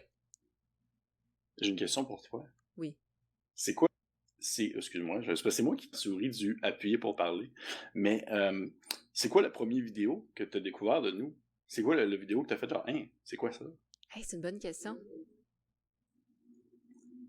On dirait que je suis curieux. Je suis juste curieux de savoir souvent qu'est-ce qui va passer sur le fil des gens en général. Oui. Attends, j'essaie de me rappeler, en fait, comment... Je pense que c'est à travers Facebook, c'est pas à travers YouTube, c'est à travers Facebook. Puis, bon, on sait comment Facebook met un peu, selon ce que tu cherches, met de la publicité par rapport à ça. Puis, si je me rappelle bien, ça remonte à un petit bout, c'est parce que je commençais à aborder un peu plus tout ce qui est le jeu de rôle. Puis je pense que j'ai vu Coup Critique un peu pas nécessairement en pub, là, mais dans ma chaîne de pub, je vais le nommer comme ça. Puis j'ai fait genre, ah, déjà le nom est assez, tu sais, tu dis, ah, Coup Critique, ça me dit de quoi, j'allais cliquer dessus. Puis c'est vraiment à travers la page Facebook. C'est plus à travers vraiment les publications que par YouTube. Mais ça, c'est pour moi, là. Moi, je suis juste curieux. Ouais. Donc, votre présence sur Facebook est assez récurrente et assez importante pour que ça soit paru sur mon fil de Facebook. Mm-hmm. OK. Donc, j'ai curieux. Je sais pas comment ça fonctionne, les algorithmes et autres, mais ça marche. Donc, c'est ça. Donc, justement, pour faire un peu un lien avec ça, vous êtes présent sur Facebook. Vous êtes présent sur YouTube. Y a-tu d'autres choses? Est-ce qu'Instagram... On a un Instagram qu'on essaie justement de plus mousser ces temps-ci. Puis on a aussi un Twitter où est-ce qu'on va des fois partager dans le fond soit des news plus en lien avec l'activité du jeu de rôle. Puis on a également aussi, dans le fond, Félix, il gère... Oh, excuse-moi. Félix, il gère un tic. Un quoi? Oh, c'est pas vrai, c'est une blague. C'est l'application là, c'est l'explication. Tu as toujours entendu parler de ça? C'est genre l'application que les jeunes de genre TikTok! 16 ans... Oui. Oh my God! Et ouais, je sais comme... Non. Ah, OK, ben oui. Non, ben, en fait, ça peut être un bon moyen, honnêtement, d'aller rejoindre des jeunes. J'avais pensé. Parce que j'ai beaucoup de jeunes dans ma pratique clinique qui me disent qu'ils apprennent là un peu plus sur la psycho, tu sais, qui suivent des chaînes de développement personnel et autres sur TikTok. Ouais, non, je suis pas sûre de la légitimité. Je suis pas sûre que légitimité. Oui, exactement. Je suis pas sûre que ça... C'est du contenu très, très poussé, là, mais les jeunes triplent là-dessus. Fait que ça m'aurait pas surpris. C'est comme mon running gag que je fais à chaque fois que je dis les plateformes puis que je dis que Félix va s'occuper de notre plateforme TikTok bientôt.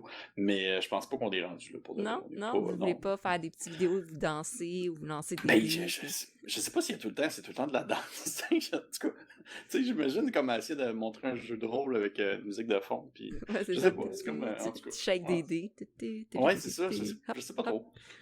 C'est vrai que c'est là que je me rends compte que je suis rendu un adulte. Oh non. Mais pas besoin d'être un adulte pour jouer au jeu de rôle. Tout âge. Exactement. OK. Et là, justement, à travers Coup Critique, vous avez plein de projets. Est-ce que tu peux nous nommer un peu les projets qui sont en cours en ce moment? Bien sûr. Présentement, on a plusieurs séries dans le fond de vidéos qu'on fait.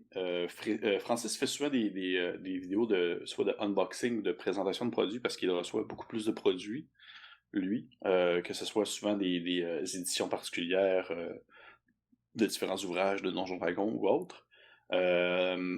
Pour ma part, j'ai discuté entre les dés qui est comme plus une espèce de petits projets personnels, plus en format podcast qu'on peut écouter sûrement audio. Il n'y a pas de vidéo où est-ce que je déblatère sur différents sujets en lien avec le jeu de rôle qui m'intéresse. Comme là, j'en ai enregistré un récemment qui n'est pas encore publié sur nos plateformes et qui, dans le fond, aborde ce qu'on appelle les duels, c'est-à-dire vraiment le un joueur, un DM, puis différents trucs sur comment jouer ça et tout ça. Et sinon, j'ai aussi une série qui s'appelle...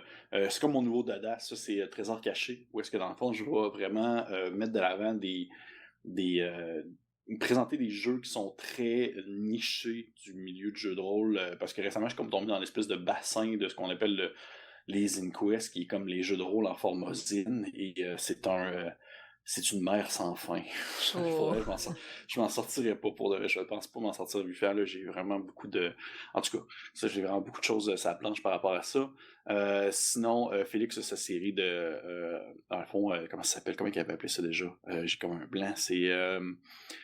On dit que dans ma tête, je mélange ces deux séries ensemble, mais c'est une série où est-ce qu'il me présente différents. Si j'étais un monstre, puis il va dans le fond présenter des monstres peut-être moins iconiques de Donjons Dragons pour savoir comment les approcher, comment les aborder dans le contexte d'une partie, comment les interpréter, tout ça.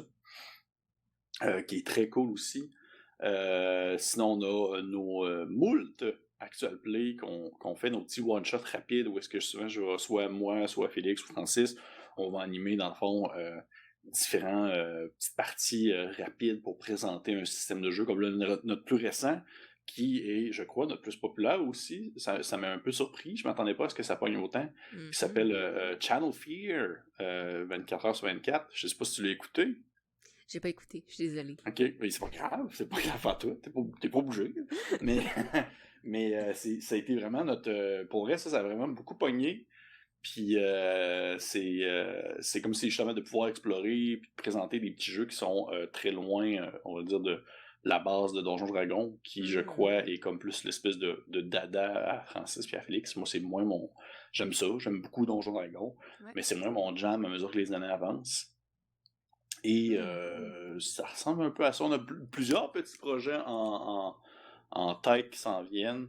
On a notre campagne Donjons Dragons qu'on va faire. On fait beaucoup de one-shot, mais on veut en faire une campagne sur le long terme qui, on va dire, probablement ce qui pogne le plus présentement en termes de contenu jeu de rôle francophone. Là. Puis là, c'est qu'on se laisse vraiment le temps de la construire, puis de présenter ça, puis de pouvoir avoir un visuel qui torche pour pouvoir accrocher le plus de monde très en partant. Mais ça s'en vient tranquillement, on est là-dessus. Est-ce que vous allez vous costumer? On ne va pas se costumer, malheureusement. J'ai autant j'aurais le stock pour, mais en tant que DM, on dirait que je suis comme plus en mode genre hoodie noir, puis très classique. Là. L'habit classique du DM, le gros l'habit classique. Noir. Oui, exactement.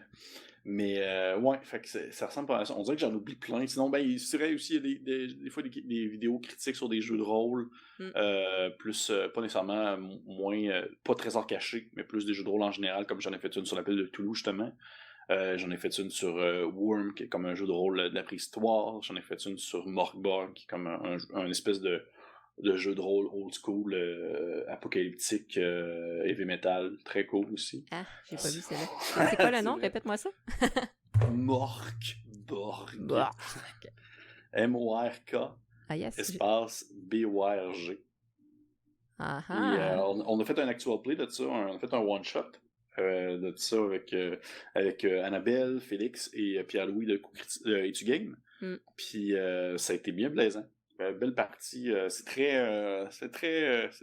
On n'est pas habitué à ce genre-là, mais c'était très cool. Très ça cool. Sonne original, je trouve. Oui, vraiment. Puis, bien sûr, c'est ça, nos podcasts qu'on se rencontre, où est-ce qu'on se... Souvent, ça va être nous quatre, puis on va jaser de l'actualité du jeu de rôle en général.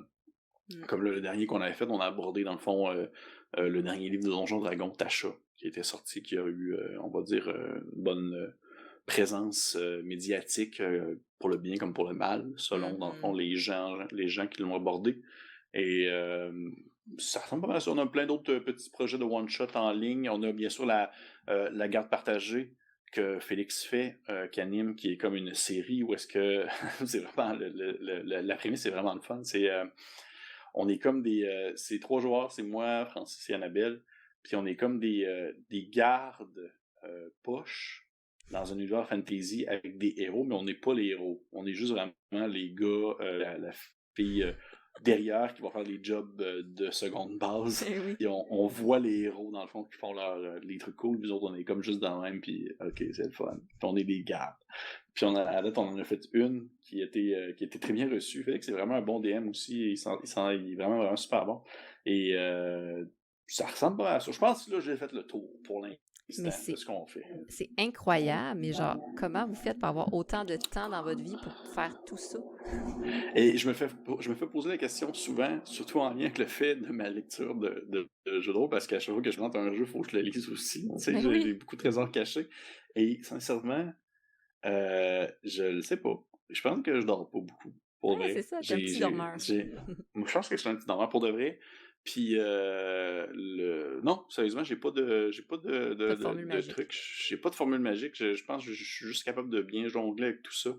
Je te dis pas que je te dis pas qu'il n'y a pas des matins que je suis comme mais je pense que ouais. Je pense que je pourrais pas te dire de trucs. Bon, ok, faut pas dormir, c'est tout. Et voilà. De toute façon, à quoi ça sert le sommeil? T'sais, on le sait Ça bien. sert dedans. On a vu ça dans nos cours, le sommeil, ça sert à rien. Tu Ouais, prends ça sert à rien. Ça sert surtout pas à régénérer nos batteries. Voyons hein? donc. Régénérer quoi? Non, tu prends du Non. café. C'est ça. Café, C'est ça. Comme je chocolat fais chaud et présentement. boisson énergisante. Mhm. T'es en train de boire un Comme je café? fais présentement. Exact. Ben, justement, tu sais, c'est ça qui est drôle, hein, parce que tu me dis comment est-ce qu'on fait. Mais souvent, moi, ce que j'essaie de faire, c'est que présentement, je suis en vacances et mes journées où est-ce que j'ai des trucs pour enregistrer, soit des entrevues ou autres, comme celles qu'on a présentement, Mhm. ben, j'essaie de tout mettre ça dans la même journée pour me faire comme une super journée de contenu. Fait que là, exemple, là, on a notre entrevue.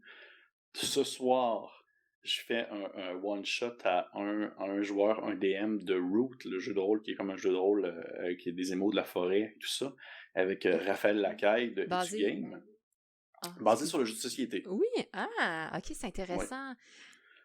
Puis c'est en live ou c'est. Non, c'est enregistré. Ok, c'est C'est enregistré. enregistré. C'est basé sur le jeu de société. J'en avais déjà fait un avec Pierre-Louis de Etu Game. J'en ai fait un aussi avec Félix. Et là, à soir, j'enregistre ça avec Raphaël Lacaille à 6h. Et plus tard en soirée, vers 8h30, on enregistre un one-shot de la garde partagée avec Félix, où est-ce que là, je suis joueur. Wow. Donc, oui. Fait que c'est ça. Tu carbures à l'adrénaline, je sais pas trop, là. Mais pour de vrai, c'est uniquement stimulant. Si je pouvais gagner ma vie avec ça, hein, j'aurais pas de... Tu pourrais être conseiller ou prof de jeux de rôle? Je sais pas, j'imagine. Pour l'instant, déjà, on se considère très chanceux. L'équipe, on se considère très chanceux d'avoir des gens qui nous suivent sur Patreon, qui nous aident à, au moins, on va le dire, payer, on va dire, nos... parce que présentement, on s'entend que ça coûte plus cher faire tout ça, que on reçoit pas de... Mais ça nous permet, le peu d'argent qu'on reçoit sur Patreon nous permet d'au moins, on va dire, payer notre droit de site web ou des choses comme ça. C'est ça. Mais par contre, on se considère très, très chanceux, puis là, c'est grâce à Félix, majoritairement, pour de vrai, ça, c'est un coup de chapeau, là, il est vraiment bravo, de recevoir du stock. On reçoit du stock de jeux de rôle, puis ça, c'est vraiment comme notre paiement en soi. De recevoir comme le dernier livre de Donjon Dragon, ah cool, on pourra le présenter, des choses comme ça. C'est vraiment lui qui a été, parce qu'il justement, en étant en marketing web, il était capable de tirer les bonnes cordes aux bonnes places, puis de savoir comment aborder les gens pour présenter ça. Fait que tout de même, je dirais que je gagne ma vie avec ça, mais c'est non, mais je me considère chanceux quand même, vu la situation. C'est ça, vous avez mis en place une belle équipe que chacun, vous avez vos forces qui permettent d'aller justement. C'est ça qui fait en sorte que Coup Critique grandit, puis... Oui, je pense que oui. OK. Je pense que oui. Et au niveau un peu plus personnel, est-ce que tu as un peu un top de jeux de rôle que tu suggérerais peut-être pour les débutants, mais aussi plus un intermédiaire, je sais pas si je nomme ça comme terminologie, mais plus ceux qui s'y connaissent, disons. Oui. Je dirais, c'est drôle parce que je pensais faire une vidéo là-dessus prochainement sur mes jeux de rôle préférés à mesure que le temps passe, à mesure que j'essaie les affaires, puis qu'il y a de plus en plus d'épingles que je qui me sortent du lot, là, et des choses qui m'intéressent plus que d'autres.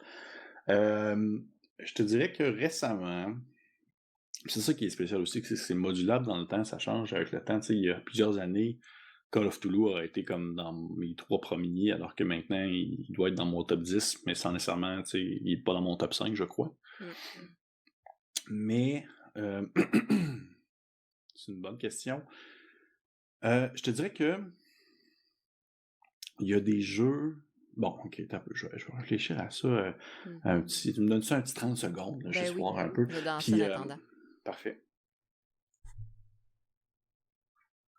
Je dirais que j'ai un jeu que j'apprécie beaucoup, que j'ai découvert récemment, je crois qu'il va tomber dans mon top 5. Mais déjà, ce que j'ai mentionné tout à l'heure, Morgborg, le jeu que tu as pris en note, je crois qu'il rentre dans mon top 5 parce que je trouve que c'est un jeu qui sort vraiment du lot, autant dans son style que dans son fond. Autant dans son style, c'est une très belle œuvre d'art. Le livre en soi est vraiment de toute beauté. À l'intérieur, c'est flash. La mise en page est complètement aucun sens. Pour de vrai, des fois, il faut que tu tournes un peu le livre de bord pour être capable de lire des chapitres. Parce que justement, la mise en place est aussi importante que le fond des règles et tout ça. Parce que la mise en page, puis le visuel permet de comprendre l'ambiance que le jeu veut nous refléter dans ses règles. Fait que pour ça, je trouve que c'en est un qui gagne beaucoup de place dans mon cœur à mesure que le temps passe et à mesure que la communauté devient de plus en plus grosse parce que c'est un jeu qui permet des publications de tierces parties, dans le sens qu'il y a beaucoup de gens qui peuvent publier du stock de Morgborg sans faire partie de l'équipe officielle de Morgborg. Et c'est sans dire que c'est officiel, ça peut être commercial. Voyons, je cherche mes mots. Commercial. Oui, merci. Okay. Commercialisé, dans le sens que les gens peuvent payer pour l'avoir, puis ça peut être fait de manière professionnelle, puis on dirait ceux qui possèdent le jeu, les droits du jeu, sont bien open avec ça. Ce qui fait en sorte qu'il y a vraiment beaucoup de stock qui se fait, énormément de stock, et du stock de qualité, et du stock qui va dans la même veine que le visuel du jeu de base. Fait que pour ça me vient vraiment beaucoup me chercher. Morgborg, c'en est un. Je te dirais un autre dans le même style que Morgborg, qui est aussi, on va dire, plus justement dans quasiment plus justement dans le zine, là. Ça s'appelle Mothership. Mothership, j'ai fait une vidéo là-dessus aussi. Puis vois-tu, c'est drôle parce que j'ai le livre pas loin, juste à côté de moi. Ici, visuel. Dans le fond, ce petit livret-là, Mothership, qui est un sci-fi horreur RPG. Moi, l'horreur en général, c'est un thème qui vient énormément me chercher. Je fais beaucoup, mes games ont souvent des petits twists d'horreur. Mothership, dans le fond, c'est un jeu générique qui n'a pas d'univers précis ou défini, mais qui permet de mettre en place des parties de jeux de rôle, d'horreur, de science-fiction, à la sauce que tu veux en tant que DM. C'est-à-dire, si tu veux faire quelque chose en lien avec genre des robots qui envahissent le monde, ben, tu peux prendre Mothership. Si tu veux faire de quoi avec qui est plus inspiré d'Alien, ben, tu peux prendre Mothership. Si tu veux faire une histoire plus quasiment biblique avec genre une porte de l'enfer qui rouvre, je sais pas, sur une lune de Jupiter, ben tu peux prendre Mothership. C'est le jeu, dans le fond, permet vraiment de pouvoir moduler à ton bon désir en tant que DM ce que tu veux comme ambiance de film d'horreur, de sci-fi. Et il y a ça aussi, grosse communauté, et encore une fois, un aspect visuel qui est très différent de ce qu'on est habitué. Vraiment très loin des dessins léchés, des Donjons Dragons, puis des héros super musclés qui se battent et tout ça. Et comme tu peux voir, le cover que je t'ai montré là était comme très, très gris, très noir, sombre. Mais tu vois, j'ai une expansion ici que je tiens dans mes mains qui s'appelle A Pound of Flesh. Puis le cover, il est genre comme... Le cover est genre mauve avec comme des dessins flashy même. C'est vraiment beau, là.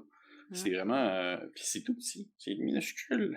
C'est des tout petits. Ça fait moins peur que les livres Donjons Dragons. Oui. Mais autant je dis, tu sais, autant c'est tout petit, mais autant c'est plein de richesses parce que c'est justement beaucoup de tablation, beaucoup de trucs qui nous permettent de tirer des choses au hasard, de créer. C'est souvent plus des moteurs à créer que... des règles définies, on va dire. Fait que, Mothership, c'en a un autre. Un autre que je pourrais mentionner, que j'ai découvert très récemment. Très, très, très récemment. Puis encore une fois, juste le dire, Mothership, pour des nouveaux DM, ça se prend vraiment bien en main. C'est super simple, les règles, c'est super rapide.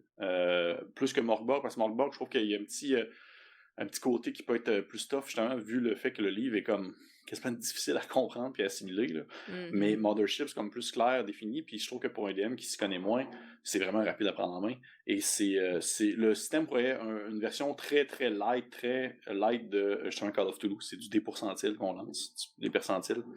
Fait que c'est quand même facile à prendre en main. Sinon, un que j'ai découvert très récemment, très récemment, que je ne peux pas te montrer à la caméra parce que je ne l'ai pas avec moi encore. Je l'ai commandé. Je devrais le recevoir bientôt. J'ai commencé à le lire en PDF. Et pour vrai, plus je lis là-dessus, plus je trippe ma vie. Ça s'appelle, encore une fois, c'est un autre nom qu'on dirait que je sors de, on dirait que je l'invente à mesure. Ça s'appelle Troïka. Okay? Troïka. Troika avec un point d'exclamation. Troïka. Ah ouais, avec un point d'exclamation. Et ça, c'est drôle parce que ça, je voyais des pubs de ça sur Instagram. Je me faisais tout le temps pitcher des pubs de ça. Puis là, il disait genre le 2e plus populaire jeu de fantasy au monde. Puis il y avait comme le dessin exemple d'un crocodile qui tenait comme genre une épée ou un hibou qui tenait comme un drapeau dans ses pattes. Puis là, j'étais tout le temps comme, mais qu'est-ce que c'est ça, tabarnouche, Troïka? Puis là, j'étais amené fil en aiguille à mesure que justement j'explorais mon espèce d'univers de zine et tout ça, des produits plus indépendants. Je tombais à m'amener là-dessus, Troïka, je commence à lire. Puis dans le fond, c'est... Comment je pourrais dire ça? C'est du sci-fi fantasy où les joueurs incarnent des personnages qui... mon Dieu, ça comment je pourrais... C'est un peu comme...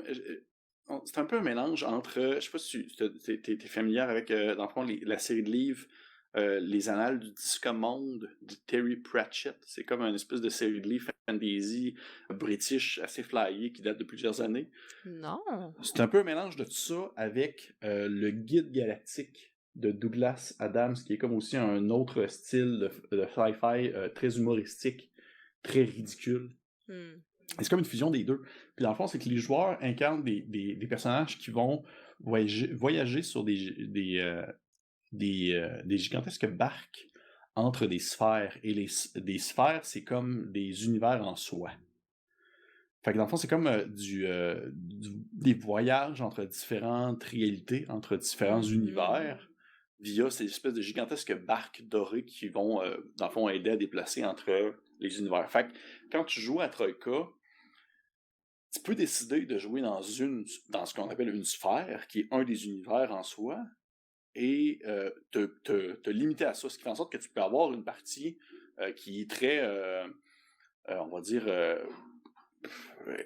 ancrée dans un style précis, puis c'est pas grave, puis t'as pas besoin de prendre en considération les autres sphères autour qui existent dans l'univers, et tout simplement, même le concept de voyage entre les sphères, tu peux le faire comme, c'est pas grave, moi je joue dans ce game-là, puis c'est ça. Comme tu peux aussi te dire, on va y aller plus flyer un peu, puis ça va vraiment jouer sur le concept du voyage entre les sphères, entre les différentes, si on veut, réalités qui existent. Et excuse-moi, il y a comme même si ces différentes sphères-là sont très différentes, ces différents univers-là sont très différents les uns aux autres et qu'ils ont leurs propres règles, leur propre style, leur propre approche, eh bien, il y a tout le temps comme au moins des liens à faire entre ceux-ci par, on va dire, le cœur du concept même de Troïka, où justement ces personnages-là que les gens incarnent proviennent de ces différentes sphères-là. Fait que tu peux avoir un party qui est très hétéroclite, qui vient de différents univers. Faut que je prenne une gorgée parce que j'ai absolument plus de salive. Ça va. OK. Fait quoi? Tu peux, dans le fond, excuse-moi, je suis parti, là, je vais juste finir là-dessus. Là. Tu peux avoir un party qui est très hétéroclite et qui proviennent de différentes sphères et qui vont, dans le fond, voyager ensemble pour vivre différentes aventures un peu partout. Et ça fait en sorte que, si on dirait que Troïka vient vraiment me chercher sur, justement, mon concept un peu plus flyé. C'est très flyé. Puis la communauté aussi crée du stock qui est très flyé. Tu sais, il y a une des... j'ai acheté un petit zine, justement, d'un tierce partie de Troïka. Puis dans le fond, l'aventure se déroule. C'est comme. Faut que je prenne une autre gorgée. Vas-y. Faut que je prenne une petite pause. Je suis en train de mourir, là. Non! On dirait que... Ouais, c'est ça, là. Oh, mon Dieu. Mais ça te fera une bonne pub, par exemple. La police La arrive. mort de Pierre-Philippe. Mais c'est ça, c'est dans le fond le Prismo, qui est comme une des sphères, si on veut, qu'on peut visiter dans l'univers de Troika. C'est littéralement un genre de beach party sur le bord d'une piscine. Fait que là, il y a comme une intrigue, il y a des personnages, puis tu peux incarner, dans le fond, il y a ce qu'on appelle les backgrounds, c'est un peu comme les classes de personnages qui proviennent de cet univers-là. Fait que tu peux être un pool boy, qui est comme quelqu'un qui va gérer la piscine, puis tes skills sont sélectionnés par rapport à ça. C'est vraiment bon pour nettoyer des piscines, tu sais, puis je sais pas à quoi ça va te servir quand tu vas changer d'univers, là. C'est tellement drôle. Ouais, fait que c'est ça. Fait que Troika, c'est vraiment quelque chose que je découvre avec vraiment plaisir, et le système est quand même très facile à prendre en main. C'est très rapide, puis ça permet d'avoir une belle personnalisation, des belles aventures qui vont très certainement, on va dire, qui vont être très différentes de ce qu'on est habitué, je te dirais. Mais ça m'intrigue, ça doit être difficile Oui. à DMer, d'être maître du jeu de ça. Ça doit être difficile de gérer justement tous ces différents traits de personnalité, ces différentes compétences-là, une fois qu'on mélange les univers entre eux. Je t'avoue que je ne l'ai pas encore essayé, puisque, comme je te dis, je viens de le découvrir, mais selon ce que je vois, peu pas, comment je pourrais dire ça, c'est que, tu sais, par exemple, on prend l'exemple de Pool Boy, là. Si ta classe, t'es le garçon qui s'occupe de la piscine, puis que t'as un certain talent pour, on va dire, je sais que il y a un des skills qui te permet de pouvoir, t'es vraiment bon pour te battre avec l'espèce de long truc qui permet de nettoyer la piscine, là. Ouais. Ben, veut pas, en tant que, si un joueur décide, c'est exemple ce joueur-là qui est un pool boy, il veut se battre, exemple, avec un bâton dans un autre contexte, mais il va me le demander. Si, exemple, son talent pour se battre avec le truc de nettoyer la piscine rentre en considération, puis moi, dans ce temps-là, ben, je vais dire oui, tu sais. Je pense pas que ça va être difficile. Je pense que ce qui va être le plus gros challenge, c'est d'essayer de comme maintenir le tout de manière pas logique, parce qu'au final, c'est pas très logique comme univers, mais maintenir le tout de manière, on va dire, avoir une cohésion dans l'équipe. Je pense que ça va être surtout ça. Mais tu sais, quand je te disais tout à l'heure que cet univers-là veut pas, il y a comme une espèce de core, il y a une espèce de centre qui fait en sorte que tu te dis, ok, je joue à Troika, je joue pas à genre les aventures de Pool Boy sur le bord de la piscine. C'est que, par exemple, dans l'univers de Troika, les gobelins sont des créatures qui vont mourir comme je fais longtemps. Ce sont des créatures qui vont creuser des trous, des tunnels entre les sphères pour créer des problèmes, en fait. Ceux autres, ils vont souvent aller voler des choses dans différentes sphères puis partir avec dans leurs différents tunnels qui vont relier les sphères entre eux. Parce que normalement, le seul moyen logique pour voyager entre les sphères, la seule vraie règle, c'est les espèces de grands vaisseaux. C'est comme, on dirait des espèces on dirait des genres de bateaux de la Renaissance qui voyagent comme sur l'eau, sauf qu'à la place, ils voyagent dans le vide. Sauf que ces gobelins-là qui vont créer des chemins, des passages interdits entre les différentes sphères, tu sais, qui vont aller voler whatever, je sais pas quel objet, là, il y a différentes manières de jouer ça. Ok.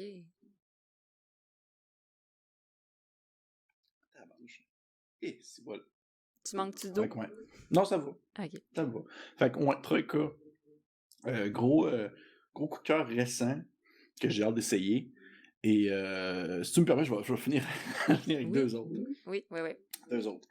Moi, j'ai un gros amour pour une compagnie précise qui s'appelle Frioligan. Free League en anglais. Eux, c'est une compagnie suédoise.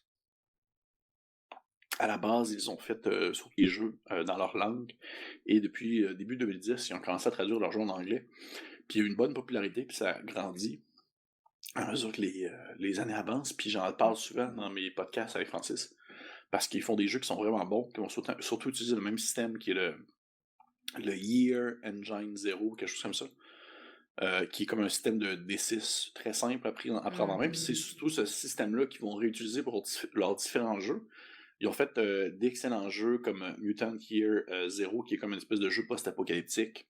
Le premier jeu qui a été traduit en anglais. Mais surtout récemment, ils ont fait le jeu de rôle officiel d'Alien. OK. Et c'est vraiment bon. C'est vraiment bon. C'est vraiment beau, le jeu. Il est de toute beauté visuellement. Ça flash, là. Ça flash, flash, flash, flash, flash. Il est vraiment très...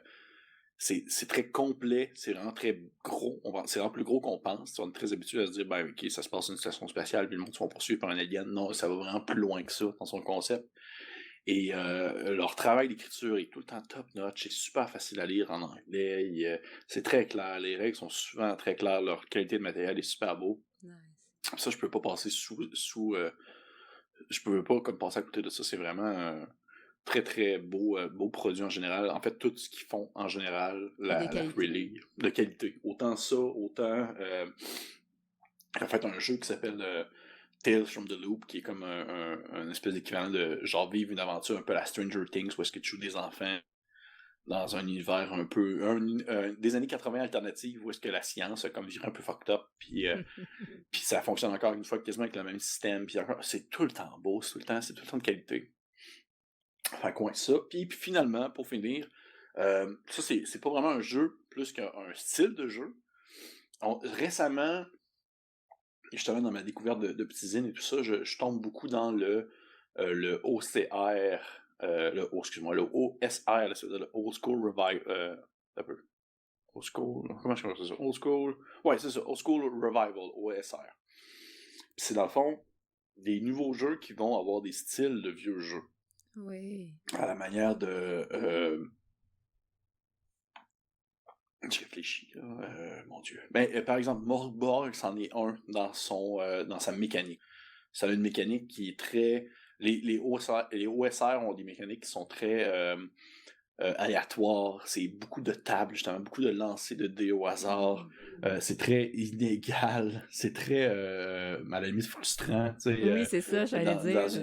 Dans une game de Morgborg, tu lances, exemple, justement, tes points de vie au hasard, tout ça. Puis dans une game que j'avais faite, la game que j'ai faite avec la gang de coups critiques, ben, Félix-Antoine, qui était le tank du groupe, avait 1 point de vie. C'était juste pour montrer que c'est ça. Oh my God. Ouais, c'est ça. Et c'est un style de jeu qui est de plus en plus, qui a on dirait justement un beau retour sur l'avant-scène. Il y a vraiment beaucoup de jeux de qualité. Oh, je suis comme coupé. J'ai comme arrêté. Je te parlais, puis en même temps, j'ai comme tassé mon. Fait que ça, on m'entendait plus. Mais c'est un style de jeu très cool qui a vraiment beaucoup de stock en ligne. Et c'est souvent des stocks qui sont très facilement convertibles d'un genre à l'autre. Et c'est surtout des systèmes de jeu qui vont justement mettre plus de l'avant plein de tables, beaucoup de trucs au hasard, beaucoup des systèmes qui vont souvent être très simples, quand même rapides à prendre en main, et qui vont avoir un visuel souvent très old school, années 80, des sons noir et blanc, avec des personnes qui s'enfoncent dans une caverne, des choses comme ça. Fait que c'est un style que je découvre de plus en plus ces temps-ci. Et à mesure que je tombe dans le Zine Quest, à mesure que j'en découvre d'autres, et je dirais que ce serait la dernière chose que je mentionnerais, parce que je trouve que j'ai énormément parlé depuis les 20 dernières minutes. Mais oui, t'en perds ta voix. Ça va de bon sens. Mais on voit que ça te passionne, c'est ça. Ben oui. Puis le côté enseignant ressort, c'est le côté de partager les connaissances puis et ta passion. Ben, je sais pas si c'était clair, par exemple, mais... Ben, en tout cas, moi, j'ai pris plein de notes. Mon Dieu, quand même, hein? Okay. Donc, je me suis notée, là, je vais pas mal le prononcer, mais Morgborg. Donc, puis Tale of the Loop, que l'air bien aussi. Mothership, 3K. Donc, bref, j'ai noté tout ça, j'allais faire mes petites recherches tout à l'heure. Puis, si jamais je te dis Mothership, le livre de base, le Player Handbook, on va dire, qui est comme nécessaire pour juste jouer au jeu, il est gratuit sur Internet en PDF. En plus, wow. Ouais. C'est génial. Oui, parce que je vais essayer. Bon, j'ai aucune expérience en tant que maître du jeu, mais je trouverais ça intéressant d'essayer. Fait que tant qu'à y être, j'ai essayé de trouver un jeu qui va être aussi intriguant, nouveau, mais facile à adapter pour une personne qui est nouvelle dans ce rôle-là. T'avais-tu déjà justement des jeux en tête? Je suis comme curieux, je veux savoir. Écoute, je vais être poche de même. Je me souviens plus du nom du jeu. je pourrais prendre une mini pause pour aller demander, mais écoute, peut-être que tu vas savoir le nom du jeu. C'est un jeu qui était disponible sur Kickstarter. C'est un jeu indépendant. C'est un jeu dans lequel tu joues des animaux. Et l'objectif, en fait, c'est de passer à travers les émotions, puis tu interagis avec les personnages dans le fond, tes points, c'est selon l'entraide, puis tu fais des petites missions d'entraide et de soutien avec les autres personnes pour évoluer dans l'histoire. Donc, c'est un jeu vraiment comme user-friendly, mais vraiment qui n'est pas nécessairement un jeu pour enfants, mais des thématiques très psychosociales. Est-ce que ça s'appellerait par hasard Wenderhome? Je suis même pas sûre. Attends, bon, je vais couper ça un peu au montage.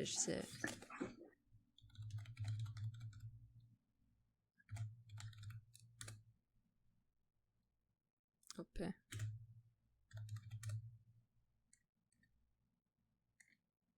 Aïe, aïe, aïe. Ce sera pas long. Sais-tu quoi? Je vais juste texter. Prendre une mini pause.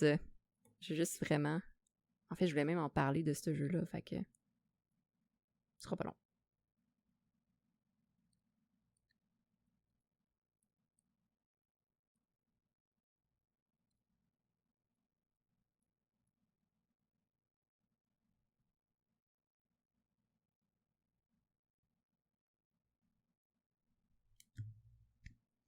Ben, je cherchais des jeux de rôle, puis j'avais participé aussi à une conférence en tant que participante, pas qu'invitée, avec différents... C'était américain, là, c'était anglophone, mais c'était différents maîtres du jeu, justement, mais avec qui avaient une spécialité en intervention psychosociale ou en psychologie.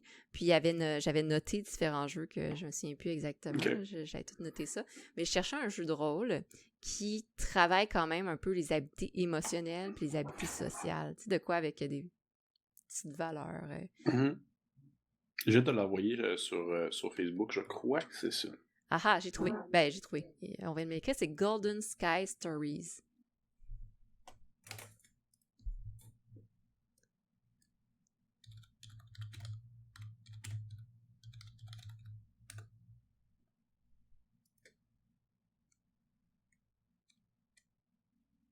Et voilà. Ok, c'était vraiment pas ce que je pensais. T'en as-tu des animaux, finalement? Oui, c'est ça. Ok, vois-tu, je connaissais vraiment pas ça. C'est ça, c'est une petite histoire juste mignonne, où est-ce que, tu travailles sur la coopération, l'amitié, puis...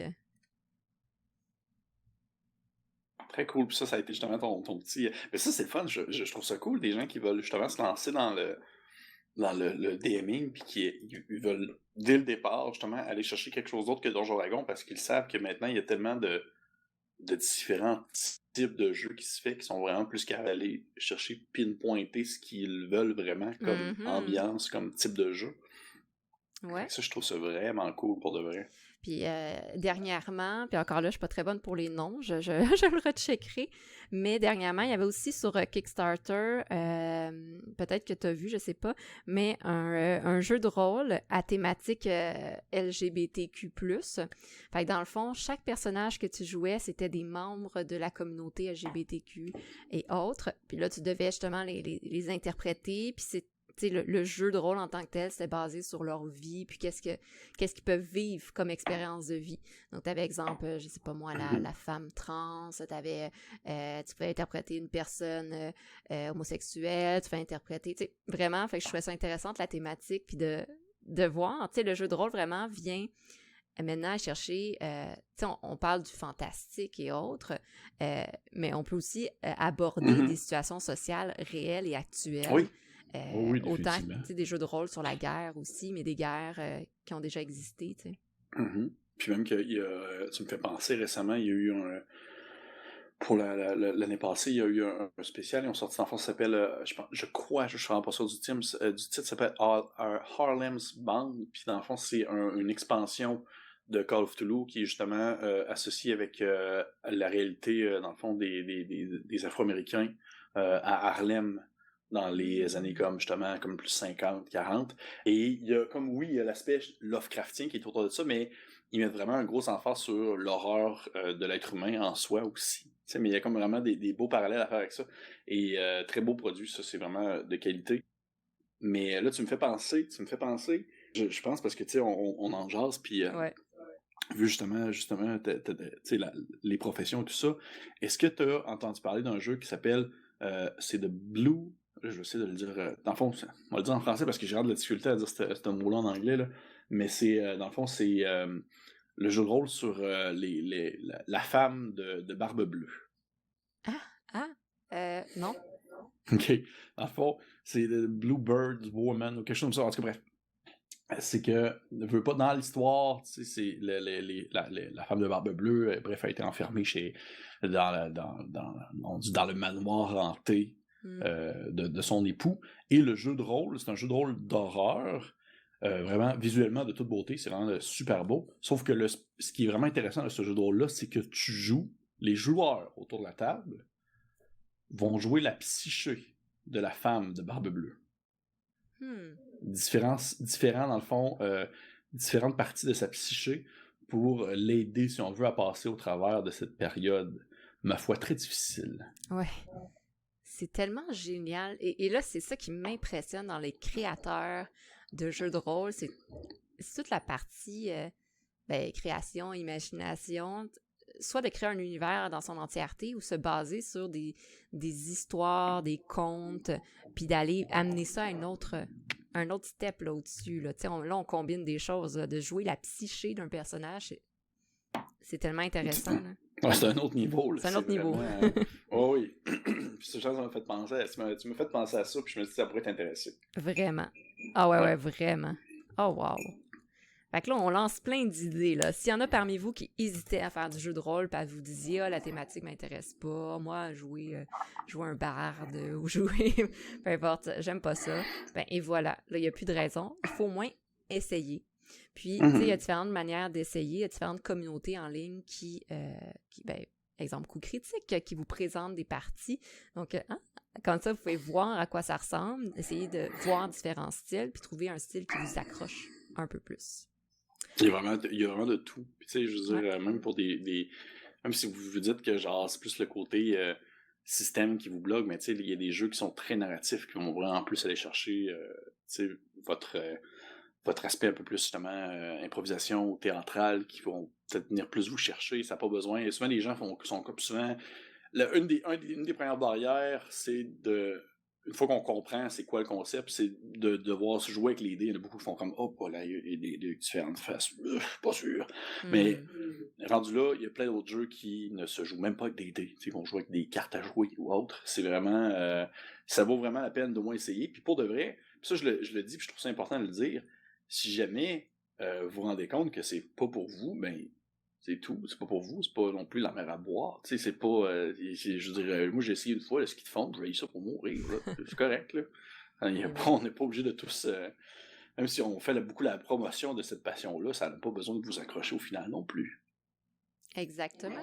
Donc, à un moment donné, on essaye, puis on accepte que ça ne convient pas, puis c'est correct. On passe à autre chose, on essaye d'autres jeux de société, ou etc. Oui, ça se peut que ça pogne pas là, mais que ça pogne dans 2 ans. C'est pas que dans 2 ans, vous réessayez, puis finalement, il se passe quelque chose.